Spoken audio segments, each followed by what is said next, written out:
A new edition joins us on the Seacoast Sports Forum.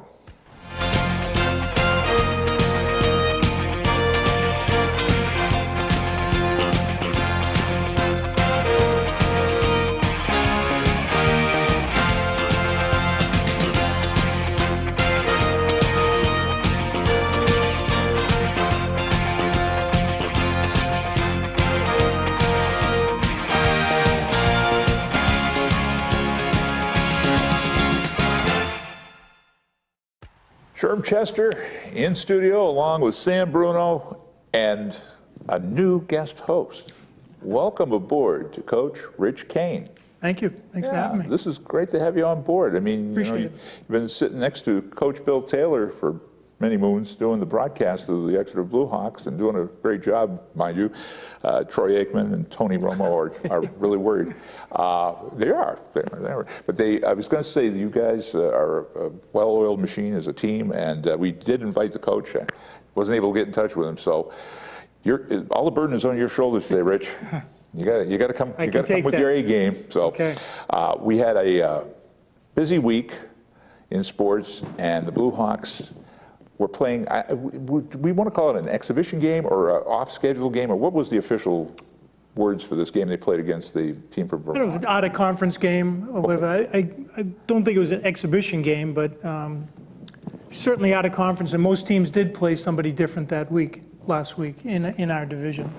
And your take of what you saw. I mean, we'll show some highlights here in a second, but I mean, did the Blue Hawks gain anything out of playing this team? Oh, I certainly believe they gained something out of it. It's a team you've never seen before. We had limited scouting reports on them, although we had some film, and we did have a couple guys go up and watch, but very limited. First time looking at them. So did we gain something? We certainly did, just on the fact that they had some good players. They had a couple of excellent running quarterbacks, and both of them could throw the ball. So we don't see a ton of that all the time, but it's certain we had to be sharp in the passing game, and we had to be ready to play. You and Sam were there. I had to play hooky. You did. You did. But I think the thing that I got away from it, Rich, was the fact that the Blue Hawks secondary got a chance to play a little pass defense. We've never seen as many passes at Eustis Field as we saw this past Saturday, with Vermont throwing the ball almost every play. And you're correct. Destito and Cheer, the two quarterbacks for Champlain Valley, they were a real test. So, the Blue Hawks that usually play 7-8 men in the box couldn't play it on Saturday. No, they certainly couldn't. They were challenged to be in coverage. And I think that for the most part, they did a great job. They kept most of it in front of them. Right. We didn't see many long passes get behind him. I'm sure that was one of the coaching strong points of the week. Nothing behind you, because these guys can throw. And I gotta be honest, I was impressed with Destito. He had some poise in the playing quarterback. He was able to take his time before he had to throw, and he was always looking downfield, looking for receivers. That being said, for the most part, we only rushed 3, so a 5-on-3 up front, and we still able to get some pressure on them as well and move them around a little bit. Well, it's the kind of game that will pay some dividends later on, I think, in that area. Right. But the first question I have for you about the Blue Hawks is, I don't think I've ever seen as many long plays before. Kick returns for touchdowns, 70-plus yard runs from scrimmage. I mean, what's going on here? Well, I mean, we took some notes during that game, and we ran 3 plays and scored 2 touchdowns of really long runs. But what impressed me about the running game was they were both trap plays. They were coming up the middle. In Vermont, had obviously done some scouting. They had 9 guys in the box, and we were still able to get a body on a body, move the linebackers out of the way, and for the most part, both times the running backs were maybe touched, but not really threatened to be tackled, and it was just off to the races once you get to the second level. Right. But we got some highlights from the first half of the game, just to show folks. So, if in case they missed that game, Bob, if you want to run those, why don't we run them now? And maybe, Coach, you can do a little commentary. I think there's some audio with these, but If you want to fill in the blanks. Well, this is, if it's the first one, 76-yard trap play up the middle. He's already gone, and if you're not... There he goes. And, you know, the Exeter offense, it's Deacon with the ball. It's hiding who has the ball, making good fakes by the quarterback and making them read something that isn't there. And faking out the cameraman, too. They did, and if you went back, he's the first man through the line of scrimmage. He gets the ball, and you get some of the up front guards moving quickly onto a trap block, and that's what happens. Especially happens when there's nobody deep to stop it. You know, if we went back, it's probably nine men in the box. Once you passed them, you passed them. That's a 76-yard run by Rugg. Wow. That will take the wind out of your sails after traveling by bus for 3.5 hours. Yeah, you certainly will. It let them know, I don't know what they knew about us, but it let them know that we're there, for sure. PAT is good. Ethan Moss has been solid in the kicking game. Yep. He's been solid all over the field this year, but I don't believe we've missed a kick yet. Nope. On some scoring drives. So And this is on the, it's a rerun of the it's a repeat of the play. But The instant replay, folks. yeah, so the next time we have the ball, again, we come right back at him with a 65-yard run on pretty much the same type of play. This time it was just Moss carrying the ball. There you go. Here comes the second score. And again, Yeah, Gone. gone. with the wind. Oof. No one's going to catch him at that point. And that was Ethan Moss running it back on. That's the second touchdown of the day. So it put Vermont in a hole pretty quickly. And if you watch, he was barely touched. And you're right, they had everybody in the box. Yep. Everybody was there, and they had the ends covered. I mean, they knew, you know, with the way that they hand the ball off on the inside.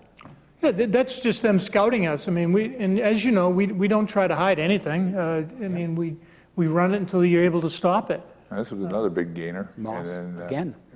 got taken down at the 1 yard line, but And I think Moss got rewarded on that one and Exactly, gets the carry to go in. This is I'm not sure we are in the, yeah, this is just a replay of it, but you Right. see he so that's Moss. bulldogged. Carrying a few players with him. Yeah, Right. bulldog down. And if I remember correctly, he stays in the game and gets the reward here. After he lugged the ball down the field, he gets the 1 yard run in. So great blocking up front. Yeah, who is 57 right tackle? 57 for the Blue Hawks. Yeah. That's Ian O'Kane. Okay. He's been I think this is probably the second year that he's been a starter. Right. Did some nice blocks on the end. Yep. Yeah. Big kid. Tough. Yeah, we get some pretty big boys up there. We get a good mixture of seniors and juniors up front. Obviously, technique, knowing how to block and knowing who to block on those plays is key. It's drilled into them in practice every single day. So, And here's Moss again, Money in the solid. bank, yeah. And no mistakes by the Blue Hawks. nope. I thought we might have had one penalty in the entire game. We didn't turn the ball over again. Right. During the broadcast, as we always come up with the keys to the game, that's two of the biggest keys that Coach Ball will tell you. Don't lose the ball, and we're not going to get penalties. And again, Evan Pafford, a quarterback, has been solid behind there, you know, making the exchanges. Now, this is an interesting one. The Red Hawks got the ball down basically on the goal line, and it was a stand for 4 downs, but on 4th and 1, this one we broke up. That was, I think, the second and goal. That was third and goal. Was that third? Yep. Okay, third and goal. Just a great stance there. I mean, Yeah. we call it the one. I think it was even a little bit closer Tighter than than that. that, yeah. As you can see the ball right there. I was amazed that the quarterback didn't. Did he try to take it in on the first? Yeah, there was 2 runs, and It didn't happen. it didn't happen for him. And, I mean, you always want to hope that with a yard to go, that your line can give you the push to get in on something like that. And here they go. They spread you right out, five receivers from the 1 yard line. And this is Ollie Cheer at quarterback right now. This is the junior now that's in there, and he loves to run, But he throws it. Goes in the end zone. and he hit him. Hits on the sideline. Yeah, he had a nice Got play. his man, number 3. Scouting report on him is he'll look real quick for the for the pass. If he has nothing, he'll take off. And he did it a couple of times against us. But again, we held them pretty much in check on the quarterback scrambling. And there's one more play I want to show folks. This was an impressive run back. And let's see, I think it's coming up here. We got the replays here, so it kind of confuses me even. Let's see, This is the ensuing kickoff. Yeah, that's Right. the kickoff right here. Right. And this is Delory, Yeah. number 2 for him. Well, I tell you. And I want to make sure that I say hello to the Delory family and say that was Evan Delory who scored that great touchdown, because I was doing the PA for you, Sherm, and the crowd noise was so loud and the band started playing that Mrs. Delory asked me if I had announced his name. And I said, I screamed it over the PA that he did it. So I could hear you, yes, I could hear you. So if you didn't hear me, Delory family, I apologize, but that was a great run by Evan. Yeah, I could hear you. So yeah, no, that was and he walked that tightrope right down the sideline. He did a nice job. And this is the Talk about a momentum killer, too. yeah, I mean, they drive it, they get down there, it takes them 4 plays to get into the end zone. They're somewhat back in the game. Next play, they're down by 3 touchdowns again. So. And the final score, that's it for the highlights, but what our final score? 35 to 14. 35-14. 35-14, yeah. So the Blue Hawks go 2-0 now. They are. And, you know, this is just a weird schedule. You have a home game against Portsmouth, you win. You have an interstate battle against Vermont that you win. But now you've got to go 3 games on the road. You've got to play Salem. Then you've got the rivalry at Winnicott. And then you've got the Division II Timberlane Owls moving up into Division I. 3 interesting, tough away games coming up for the Hawks. So this was a good tune-up. I mean, this was definitely a good tune-up game. Oh, yeah, I think it was. And Sam's right. The next 3 all the way, it's a different atmosphere. You know, you're not at home anymore. It's going to be the first one. They're coming after Salem. Now, Salem's coming off a big win in the first game, and then they get shut out by a good Bedford team. So I'm sure they're looking to get home and take a shot at the Blue Hawks. So it'll be interesting to see how we do on the road. We'll be prepped. Salem's a good team. They somewhat of a wing T team. They'll mix it up on you a little bit. But they love to run. They get some good players there. You know, the initial scouting reports have a couple of the jocks running back. He's tough. He likes to run over people. So, Coach, of all the teams we got coming up, are there any teams that are situational quarterback teams like we just saw? Or do you know? I haven't gone past much the next 3 games. I don't think we're going to see what we saw last week with the Vermont.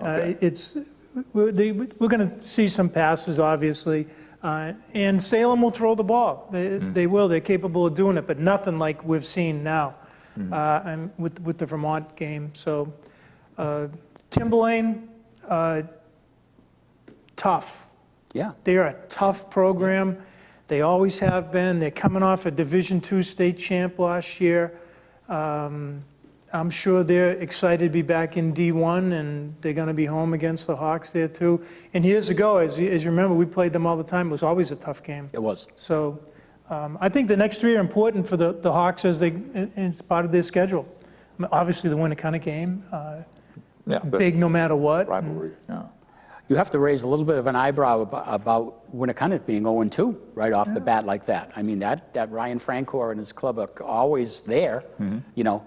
Certainly against Exeter, you know, that game is always going to be a close, tough battle. Yeah. That game will be in Hampton this year. And the Blue Hawks don't return to Eustis Field until October 7th against Bedford. And you got the Green Wave, too. They're having a resurgence. Yep. So it's going to be interesting when we go with Dadova.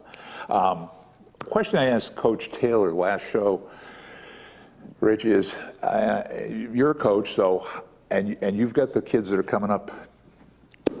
You've got the freshmen, I do. and that's your responsibility to help build that program. And we have had a successful program for many moons here under Coach Ball. And thanks to the Seahawk program, Yes. they feed us some good players, and now you get to mold them. So I guess my question was the same one I asked Coach Taylor. How is it you motivate these guys? Now, they know some of them that it's going to be a couple of years before they actually get into a varsity game. Only a few exceptions to that rule. So how do you keep them motivated, focused? Well, I think Coach DiMarino, the head coach of the freshmen, he does a good job with selling the program itself. I mean, they know when they come up to us as freshmen that it's different now. Mm-hmm. You're in the high school level and you're treated differently, and you're going to play some hard teams. But we want to incorporate them into the Blue Hawk program itself. That's why they're in the weight room in the summer of their freshman year before they actually come to school. They're in the weight room. They're getting introduced to the coaching staff. They're getting introduced to other players, from seniors, senior captains that are leading them. Then we get them in the weight room as well, and then we teach them the Blue Hawk way. And there is something to the Blue Hawk way. Oh, yeah. I mean, we're disciplined. We want to be focused. We want to win the award for the program that's, The sportsmanship award all the time. We preach that constantly, so they get it from the time they enter the freshman till the time they're seniors. And we think that's important. We approach the game the same way the varsity does. We walk the same way they do, and there's a reason for that. And so they buy into the program so that they know they're going to play as freshmen. They play games as sophomores, and they're in the game as JVs. And the kids that are more advanced, they'll see some time in the varsity level. So by the time they hit their junior and senior year, they're fully immersed in the Blue Hawk program. And that's our job as freshman coaches, to make sure they stay and they have a good experience when they're with us. And every single kid plays every single game. And that's played out by the numbers that the Blue Hawks have every year. Yeah. I mean, that's always the interesting thing that you look when you see the opposing team and you see the Blue Hawk team, and you just see the number of students who are dressed for those games. Right. I mean, it's a little intimidating just looking at the Blue Hawk sideline with all those players there. Oh, and that even goes with the Pinkerton and Londonderrys of the world that are turning out a lot of students as well. Yeah, for sure. What about your freshman program? I mean, I know you've got a similar schedule, but do you have any? Yeah, we've been at it since in August. We start the same day that the varsity starts. We don't go double sessions, but we've been at it for a little bit. We've had 2 games so far. We won in Portsmouth to start the season. We had a setback against Londonderry last week, but it is what it is. We'll just learn from that. We turn the page, and we go. Salem comes to us tomorrow night for the game. Tomorrow night. So this will be our first home game for us. Okay, cool. We've been on the road twice, but home cooking. Home cooking. And the record for the freshmen isn't paramount. I mean, that's not what we're there for. We're there to get them to play, teach them the game, and get them ready for next year. I was just curious if you had been checking the NHIA schedule and if you saw any surprises in the standings or in football. In football, yeah. Well, certainly the Winnicott situation is number one. Right. I mean, you didn't expect the Warriors to go 0-2 to start the season, and the Spalding Red Raiders. I mean, Spalding has looked very, very good. They have an in-conference win and they have an interstate win. They beat a Maine team. I think it was Edward Little. It was the first week. So Spalding's a surprise. You mentioned Dover, Sherm, but you've got Pinkerton and Londonderry. Are going to be in that central division that are going to be the powerhouses. Haven't got a read yet on Girton. And Bedford's lost the game. Bedford, I was surprised that Bedford fell already. They lost a lot of seniors last year. So those are my impressions in the first couple of weeks, but it's early. And Londonderry, they traveled to Rhode Island to take on a team from down there. They did. Bishop Hendrickson High School. Yeah, and they're a real powerhouse down there. And they're powerhouse and nationally ranked. And they lost. They lost. But I think you, Rich, or maybe it was you that said that these games are good tune-ups. I mean, Blue Hawks got some experience with a real good team from Vermont. Londonderry went down to Rhode Island. So, and last week I was talking to Roger Brown about it. I said, maybe this is good. This is 2 teams that should be in the finals down the road. Mm-hmm. This is good for them. I mean, I'm sure Londonderry would have preferred to win, but it's what you learn from playing somebody that you're not used to. And if you can come out of that unscathed injury-wise, I mean, it's definitely a win. My understanding with the out-of-state games is that they do count, and they will be figured in the rating at the end of the season for your playoff situation. Okay. And again, we do put an asterisk or an exclamation point about the playoffs this year for everyone. The playoffs are totally different this year in high school football than in years past. You've got 3 divisions, the East, the Central, and the West Division. You're going to get the 3 teams, I believe, who win their divisions are going to get a bye. And then there's going to be 13 teams that are going to make it out of the 21 teams are going to be in the playoffs. So there's going to be 4 rounds of playoffs. There's going to be a preliminary round, a quarterfinal round, a semifinal round, and the final game for the first time ever in New Hampshire high school football history will be played after Thanksgiving. So, Sherm, I don't want you going to Ohio for Thanksgiving. You need to be around I'll be right here. so that the Blue Hawks will be there. I'm home for the rest of the season. I apologize for missing the game the other day. I double booked myself, and I was going to back out of the commitment, and I was told, no, don't do that. You know, you committed, so I did, and it worked out. Sure, people have said you've been committed for years. Yeah, thank you. You're a pro, so you can just slide from the timekeeper position into that PA booth very easily. I wanted, before we change off of football, I do want to mention a couple of things. First off, let's go to the UNH Wildcats. They had a great week. Wow, 2 in a row. Exactly. We saw their opening win against Monmouth, which was very impressive for the Wildcats. Congratulations to Coach Rick Santos on his first win as head coach of the UNH Wildcats. And then they go to Albany this past week, and they win a squeaker, 28-23 against Albany. So 2-0 for the Wildcats. Just so refreshing after losing their last 6 or 7 to end the season last year, to come out and go 2-0 right off the bat. And Sherm, you and I will be there in the next Wildcat game, which will be coming up against a new team to the division, which is North Carolina Central. So Eagles. Eagles. I don't have any background on that team. I don't know what to expect against that squad, but again, it's going to be a UNH home game. So the Wildcats have a shot there as well. I think that Albany game was very important because it's just one of those ones where we were snake bit against Albany for, I think, 5 years in a row. Exactly. So we needed that one, and now it just keeps the mo flowing and going at Wildcat Stadium. So as you see on your screen, you see the schedule coming up. After the Central game, they're going to go to Towson in Maryland, and then they play their FBS team, which is Western Michigan. Right. So that's going to be a tough one in Kalamazoo, Michigan. I have never been in Kalamazoo. You have a gal in Kalamazoo? That's an old reference, believe me. And then after that, on October 8th, it's homecoming against Stony Brook. And before we change gears and go back, I want to go back to the schoolboy and girl sports, but one more note in football. Patriots. Rich, I'll let you lead off on that one. What was your take on that first Patriots game against Miami? Well, certainly not a great start for the Pats. I don't know if it's entirely unexpected, but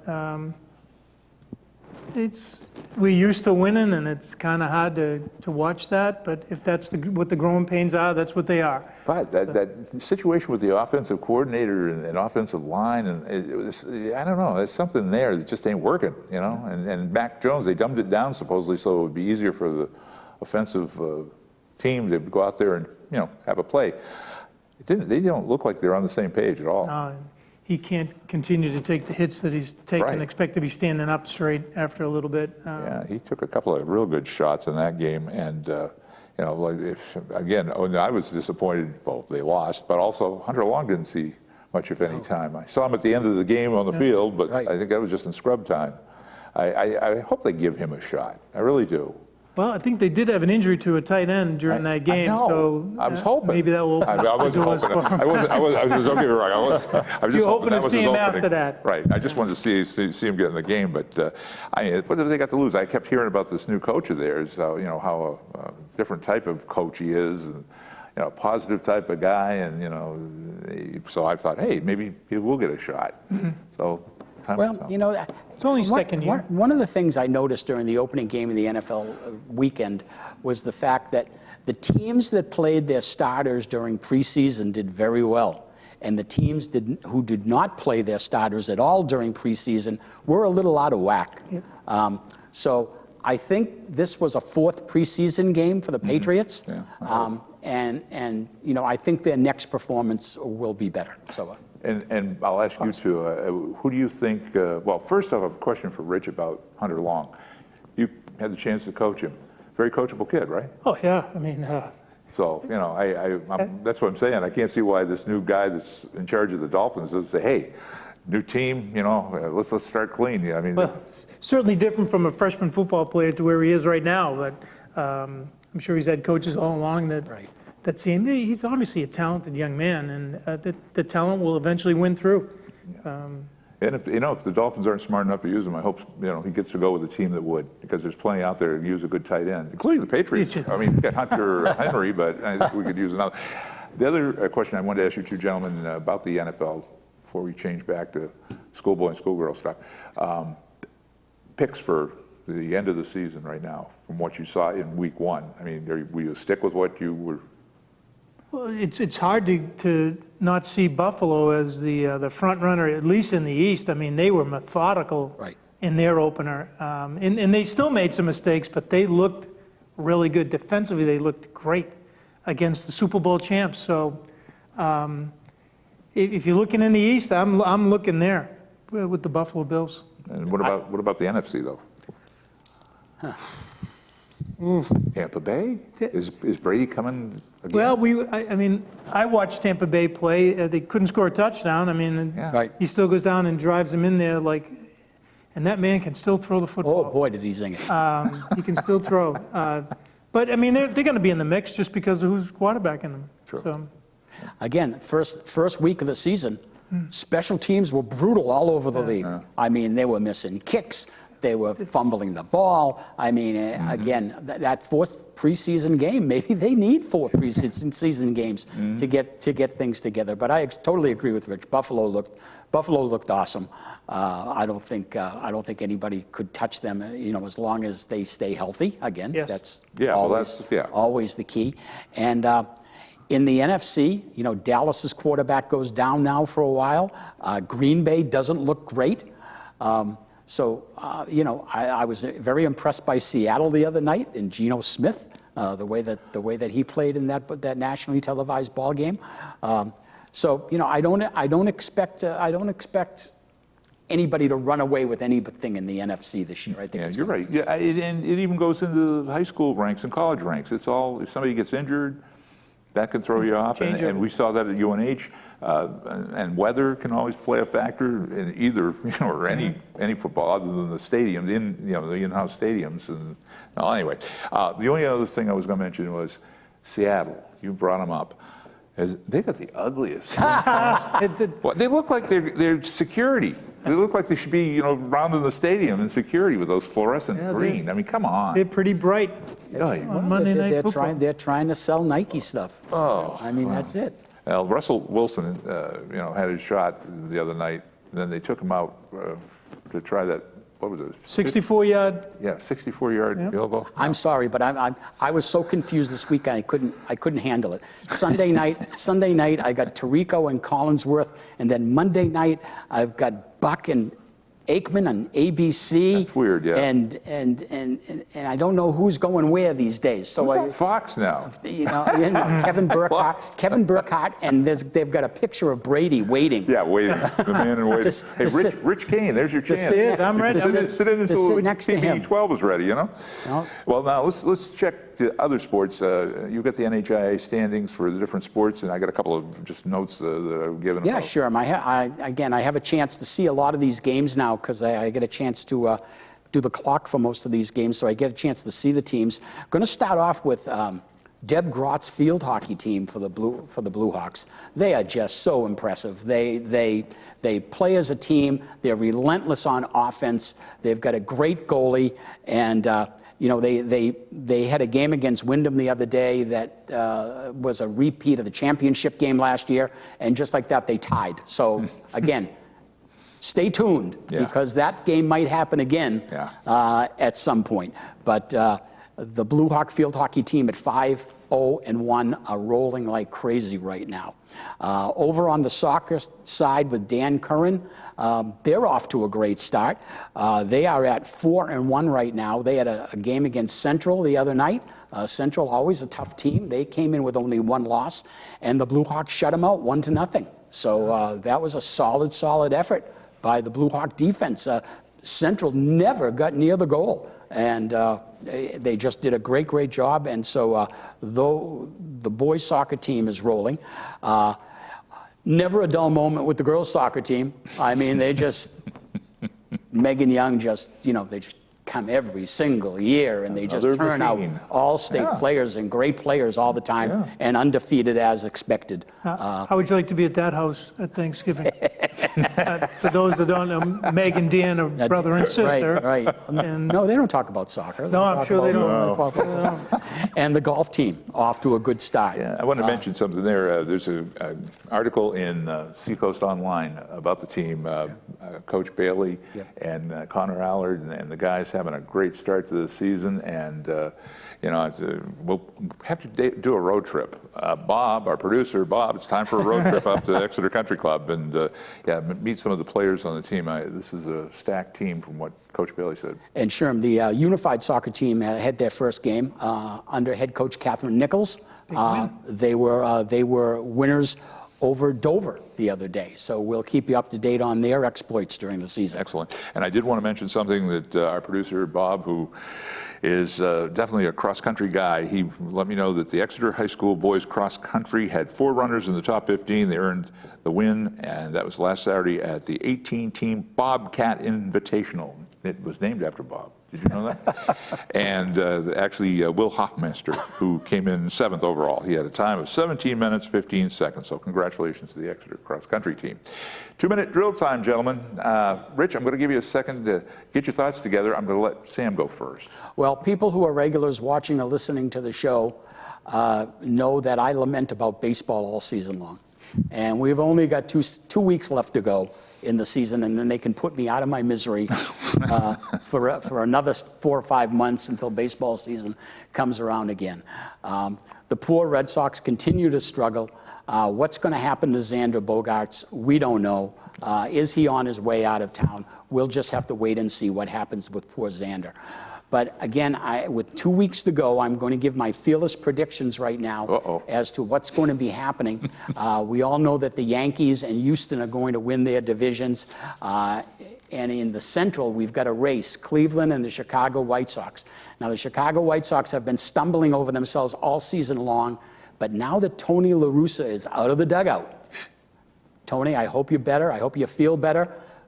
But not having you in the dugout has been a resurgence for those White Sox. Now, Cleveland's got a couple of games in advantage going into the last week, but my prediction is the White Sox are going to catch them, and the White Sox will be in the playoffs. The teams for the wild cards will be Toronto, Tampa Bay, and probably Seattle. Of those 3, never discount Tampa Bay. They just turn it on when the playoffs start, and they can be around for the Final 4 when we get to the American League playoffs. Over in the National League, Dodgers having a great season, and the Mets, I think they're going to stumble again. Mets fans don't fear, they will blow it, and Atlanta will take over that division and get there. And then in the Central Division, St. Louis will be there. I always like to play the Cardinals. I'm a big Goldschmidt Arenado fan. But again, you can't go against the Dodgers this season. If their pitching comes around, they've had a lot of injuries in the pitching staff, Sherm. And again, Atlanta's the defending champ. Don't discount them until they're defeated. It's all injuries. This year it's been bizarre. I've noticed more guys going down with back spasms. And I just have one more comment about baseball before I move on to Rich. And get a good rest over this winter. Because when baseball rolls around in April, and we've got the pitch clock, the crazy pitch clock, and we've got bigger bases that are going to be going on, we've got all these rule changes that are going to be happening next season. It's going to be a wild, wild west in baseball next year. You know, you're going to have guys standing outside the box, and the umpire's going to turn to them and say, "Oh, that's a strike," and they're going to flip out. And Oh yeah. Oh yeah. It's going to be wild, all to see if we can get baseball to under 2 hours and 30 minutes a game. Don't think it's going to happen. Coach, what do you got? No more shift in baseball? No more shift. I forgot about that. Next Oh year my as God! well, so that's going to be different. Don't stand on that grass. Don't do that. I'm going to keep it more local. A couple of things. Shout out to our viewers on Blue Hawk Football, okay? I've been asking for viewers to check in on us, to see how far away they are. I noticed your phone going off a lot during the it did. program. I actually got some texts, so please, if you're out there watching the game, enjoy. We want to get to like maybe 1,800 viewers on a Friday night game. We actually had 800 on a beautiful Saturday afternoon, so I mean, we're making progress. We're making changes in the booth and with the field and the camera views, and hopefully you'll see something before the end of the year where we're actually on the field. So I'm looking forward to that. Shout out to Exeter Hockey too. We've already started weightlifting for the year, and Wow.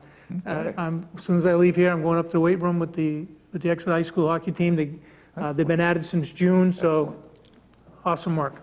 Well, I want to follow up on something you just said about the TV, whether it's Facebook or YouTube. And I know this program is on both. And also we have a podcast version of the show I've been talking to folks about. What I am going to say again, I said it last time, I think I'm looking at the right camera this time.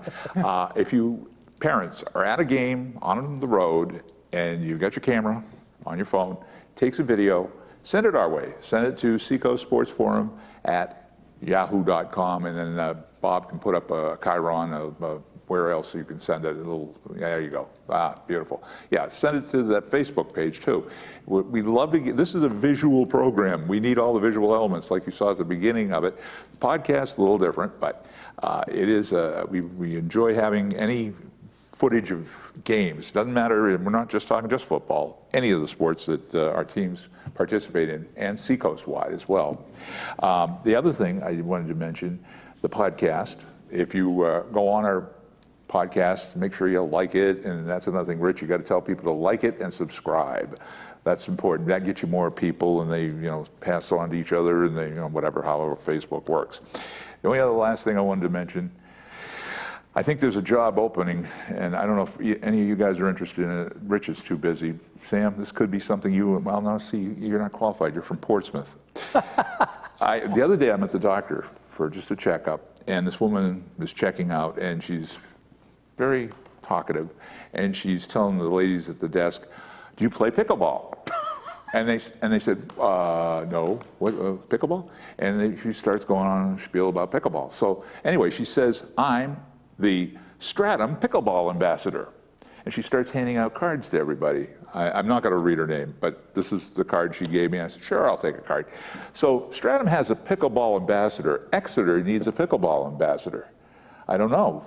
You got anybody we can nominate? I think the term ambassador might need to be adjusted to commissioner. You really need to be a commissioner. Oh, there's a commissioner. I've seen him on TV. He's from the West Coast. There already is a commissioner. Oh, yeah, on the West Coast. Yeah, big cheese. They had a tournament here at the recreation park a little while ago. I like that the woman's pickleball card is green. I think that makes a lot of sense. Yeah, well, she's a nice lady. I mean, she's well-intentioned. She's trying to drum up business, and they have a thing going on in Stratham at Stevens Park. So congratulations to her as ambassador. We got to see if we can get an Exeter ambassador. Okay. And a location, too. I don't know if the rec is I bet you we hear that there already is one, and you're about to get an email That's on it. right. Oh, well, hey, there you again. Seacoast Sports Forum at yahoo.com. There you go. Well, that's it, gentlemen. Okay. Rich? Thank you.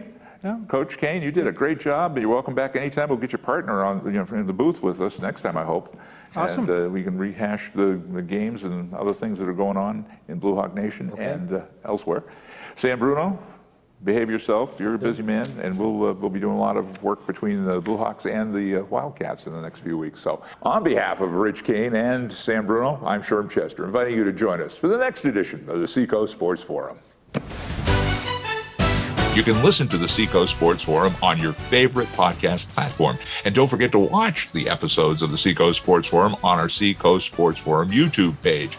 And when you're there, hit the bell to subscribe and like us. And if you have any sports photos or game videos you'd like to send us or comments, Seacoast Sports Forum at yahoo.com. This is Sherm Chester inviting you to join us for the next edition of the Seacoast Sports Forum.